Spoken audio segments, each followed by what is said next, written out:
let's look at the hottest board games right now. First of all, we will figure out how they are played, and then we will rank them. How much do we want to play these? And we will rank them correctly, not this way, but this way, because this definitely What do you know? Well, we actually know, because we made a hot presentation. So without a further ado, we have to talk about the 10 hottest board game and the reasons. Why are you standing like that? No, we just need to talk about the 10 hottest board game. Just that. 10 hottest board game is Habitats, which is quite a light board game. Complexity just 2.7, and it's quite quick. But most importantly, look at that beautiful cover. So in this game, you will pick up tiles and create your Habitat! I knew that one! And you will also have your little Jeep. In this case, you can pick up one of these tiles that are next to your Jeep, and then your Jeep will drive in that direction. So that's why you would need a Jeep. That's why we would need a Jeep, to collect these tiles for whatever reason. The cool part is whenever your Jeep moves somewhere, you actually afterwards place a tile in the space you just moved from. So these tiles are ever changing. Why do you need these tiles? Why do you need to have these Jeep To get the most victory points. Well, yes. To build your little habitat, for example, this tile will give you points because it said so. And this animal will give you points if it's next to these type of tiles and so on. So you build your little ecosystem.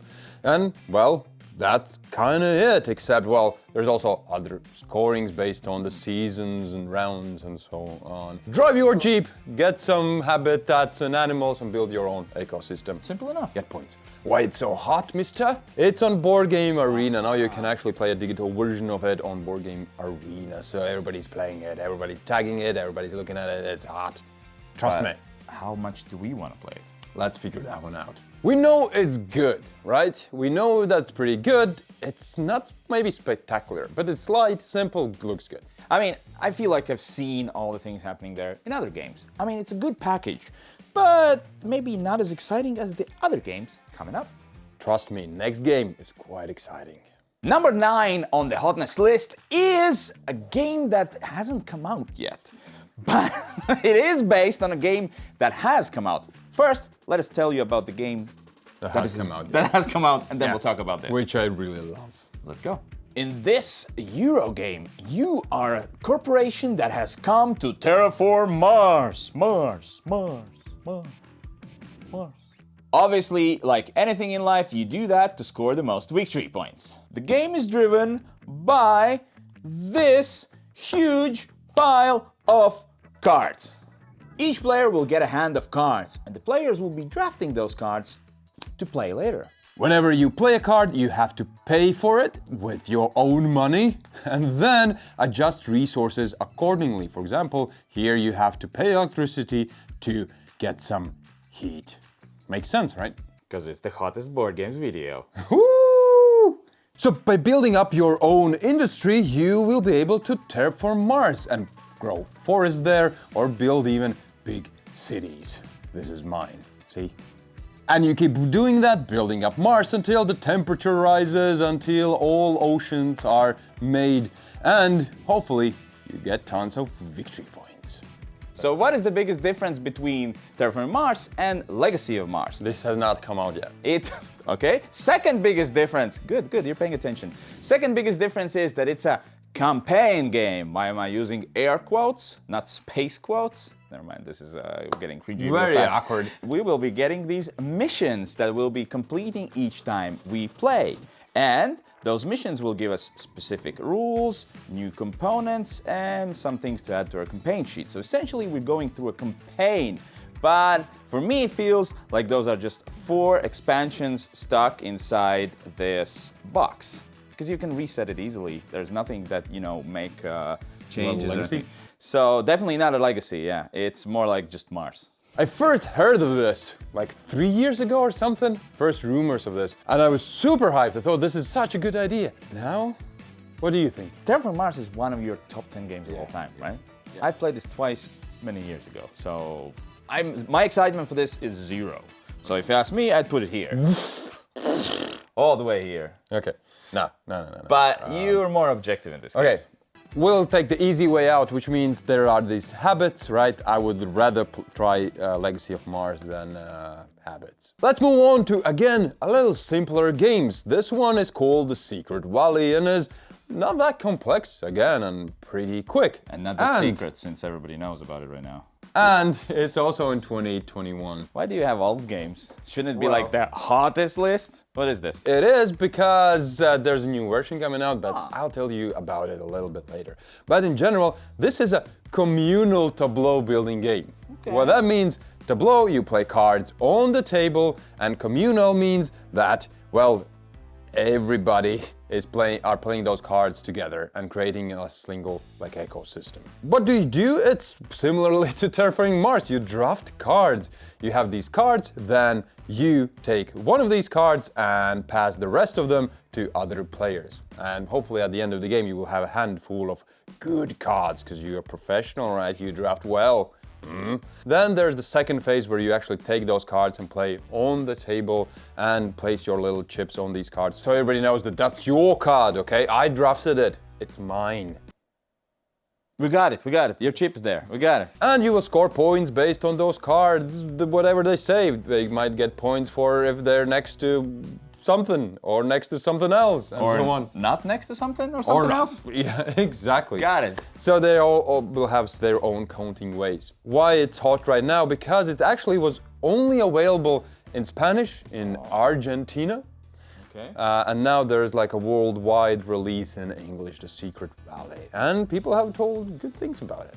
So this seems like similar to Habitats? Yeah. Just pick a something and play a something somewhere to score something, right? Yeah. That's a good description. Which one would you rather play, the Valley or Habitats? Habitats looks better, I think. Problem solved. It goes here. Yeah. The next game is especially hot because it's a sequel to your #1 game of all time, which is World Order. And the game that was #1 is Hegemony. Exactly. Same designers, same artist, same company. But is the gameplay the same? Same. Let's take a look. Welcome to the World Order. Raise your flag and try to collect the most victory points. Each faction is asymmetric. You will get your own deck of cards that you will play to complete different actions. For example, you can make friends with new countries. Or new friends with old countries. Or, you know, friends. You could improve your military presence in a region. You could produce some resources or develop some growth cards. And most importantly, you are fighting for influence in each region to score the most victory points. And you can push out other players from these regions, making it very spicy. So you will play these cards, you will get new cards, all with the goal of trying to control as many regions as you can. Is that fun?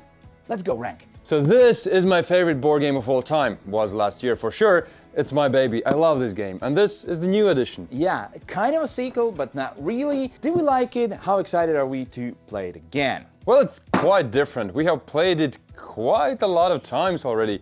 And it's not the same. Yeah, so if you're going into this like Hegemony 2.0, you'll be disappointed. If you're looking for something unique and different, you might really like it. But we're not too excited to get back into it just yet. Yes, let's go there. All right, #6 on our hotness list is Spooky Towers, which are very spooky. Because ghosts have come to light, have escaped. From where? And we have to capture them. They were captured in this tower. There's a whole story. Okay.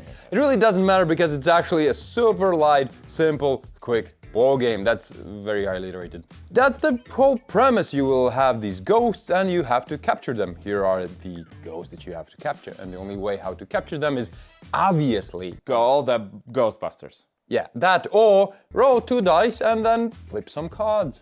Oh, okay, I didn't know that part. I thought there's the only way to call the Ghostbusters. So on your turn you will roll dice, and based on what you just rolled you will be able to either take a card or flip over a card. Simple enough. If you rolled a 1 and 6, you can either pick a 1, a 6, or the sum of it, 7. So quite simple. 6 or 7? Yeah, you had to do that. Thank you. Whenever you pick a card, well, then you have the other option. If you roll the same numbers, you can flip these piles.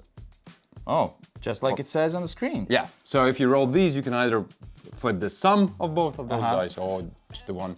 And on the other sides of these cards, why you want to flip them, can be, I think, ghosts. Or these flashlights, which will reveal some ghosts to you. Super simple. Collect 5 of these cute little ghosties. You will win the game. So it's a little kid's game that's not very highly rated. How excited are you to play it? That necessarily doesn't mean it's bad. I mean, Flip 7, I really love it. It's not a highly rated game, but I love it. But yeah, let's go here. You could just ranked it and we would have moved on. No, I just needed to give some backstory. Number 5 on the hottest games list is Compania, which is heavier than yours, which is always the case. It's longer as well, and it's up to 6 players. And it's much better rated. I think you can flip those two numbers together, and that's the rating of your previous game. This game is cool in that manner because it is designed and drawn by the same person. So in this game, you are running your company. You'll be placing some dice to use actions on the board, and then playing some cards. Okay, simple enough. Yeah. The really cool part is how you select the actions. So you will have a certain amount of dice, and your total number for those dice can be 5, for example. So I can have 5 dice. Total sum of those dice. I roll a 1 and a 2, so that's a sum of 3. Okay, here's the cool thing. You don't roll, you just pick what you want the dice to show. But the total can be 5. So you could go 1 here, and 3 here. That makes sense. And then you will place cubes on the board equal to the sum of the dice you chose. See, I chose this action right here. That is the action here. I chose action here. I place 2 cubes here, okay? And if you have the most amount of cubes, which you do here, you get to do the action. Simple. Okay. And here's the plot twist. Everyone does it at the same time secretly. So you don't know what everyone else is picking. But don't worry if you didn't get to do the action, like this little yellow fellow here didn't do. He gets to leave his cube there for the next round. Okay. So let me get this straight. You have this shield, which protects the information or the dice, the actions you select. Yes. And then you place these dice on the board, right? Yes. And you pick what numbers you choose. Just the sum is 5. For at the start, you can improve that later on. And then, once everybody reveals their things, they place those dice here. Yeah, essentially. And then if you have the most than anybody else, you get to do the action. Quite unique, wouldn't you say? Very unique, okay. And then those actions will give you resources that you move forward, and you will spend those resources to build cards, which will give you... Victory points. No, money! But money is victory points. This game is in hotness right now because it was kickstarted and people are starting to get their copies. Yeah, the only question now is which board game will keep company. Nice. I really like the idea of these hidden dice selection where you don't roll them, just place anything you want. That seems very unique. I haven't played anything like that. So I'd place it actually here. Maybe here? Maybe there. Okay, let's do that. Wait, Legacy moves up? Legacy moves up. I'm not sure how I feel about that. Well, I feel fine, so that's good. Let's move on to the 4th hottest board game, and this is a biggie. This is a complexity rating of 3.13. That's biggie for you, that's not biggie. That is not biggie. Look at this croc. He's a biggie. He's a biggie. Okay, you got me. Point taken, huh? This is quite a heavy Euro game about a swamp, and you sailing on that swamp. Excited? Yes, who's Feya? Feya is the whatever name of the swamp. This comes from the authors of Gaia Project, this massive, heavy Euro game in space, and Terra Mystica, this massive Euro game in fantasy world, where you inhabit the world and terraform it, and it's huge and epic.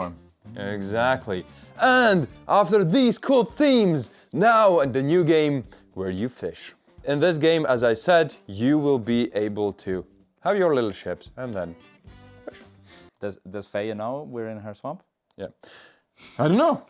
Who knows? Why do you ask these questions? I need to know who Feya is. Okay. One of the really cool parts is that you start with an absolutely empty board. There's nothing here. And then slowly, one by one, you add these tiles, you add ships, you add fishies. Everything kind of pops up based on your decisions. Similar to their previous games. Yeah, very similar.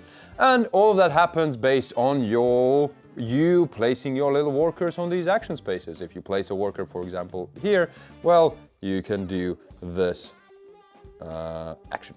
For example, here, fishy. Simple action, selection, worker placement game. All that generally you do is, well, you sail with your ships, then you fish some fishies, and then you sell these fishies. And what's cool is you can sell to, well, other players. Other players get points, you get money. Interesting. So, where would you rank this? Move everything down and here. Here? Yes. Here? No, here. Here? Move everything down here. Move everything down and here. Yes. I thought of that, not him. Yes. Next time you make a board game, explain whose swamp it is. Okay? Please. Everybody. Please. Yeah. Let's figure out if the It's next not a joke. game... This is serious. It's very serious. Let's figure out if the next game will tell whose swamp it is. We're down to 3 hottest board games this month, and number 3 is not so hot because there's a lot of shade there. Oh, Evershade, you mean? Yeah. And we actually have that game here in the studio, and we're gonna show you. By the way, Mr. Jans just recently changed his Crocs here in the studio, and I was wondering why. The previous ones were pretty okay, and now I know why. His sole is like double the amount it was before. What do you So mean? it looks even taller. I'm not compensating No, anything. give me one of your Crocs. Give me. Like, look at those. It's half of it. Let me put those back on.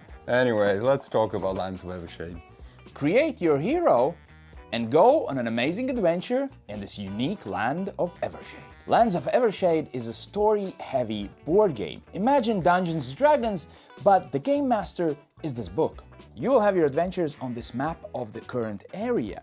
You will meet people, you will have encounters, and sometimes you will zoom in into these combats where you have to defeat the big baddie. This game has a very robust character creation and upgrading system. Yes, you can get tons of items during the story and just change and make your character better. He's more charismatic now, just like this fella. Look at him, beautiful. Hello. In my opinion, what makes this game so great are just the choices. Whenever you get to a paragraph, it will ask you very tough questions, and the choices feel like they matter. To summarize, you will go on an adventure, create your character, roll some dice, make some important choices, and have a lot of fun. Well, we're gonna rank it, right? Let's do it. So, we love this game. We love this game a lot. We love the prototype. We have the final version in our hands, like you saw. We've played it already. There's probably gonna be a review, 100%. I think I've played it already like 20 hours or so. That's I'm just. Not even here? I'm just. Come on. It's way miles ahead of all the other games. That have come out and what we played, but it's a fantastic experience. From that high note, let's move on to the second hottest board game, which I think also is gonna be great. It's Rolling Deeps. It's a board game that, well, hasn't come out just yet and will be quite complex. Okay. And Solo only? a solo board game. And why I'm so excited is because it's a roguelite, which means you go into dungeons, try to get as far as possible, hopefully destroy the bad guy, and call yourself victorious. But if not, you die and restart everything. Aww. Anyways, and also what's really cool is that during the game, if you succeed at certain points and maybe get to the end of the first chapter, you get new cards and upgrade your decks and get better and better and better. But this game has one of the most interesting mechanisms I've heard of lately. Let's see how it works. This game has upgradable dice. So it's not deck building, it's dice building. Not bag building or anything, you actually customize your dice, then you roll them, and based on your rolls you will be able to move in the dungeon, and that's super exciting. And also the artwork is cool. It promises this ever-changing dungeons and challenges and cards and everything. I like roguelike games. Roguelite games. Roguelite or roguelike? Because those are two different genres. Well, let's talk about it, okay? Okay, let's do. But before we solve that dilemma, just the art style is epic, is different. There's a Balatro style solo roguelike. That's super difficult keywords. It's just... Balatro is this video game where you're kind of playing poker, but you're creating your custom crazy cards.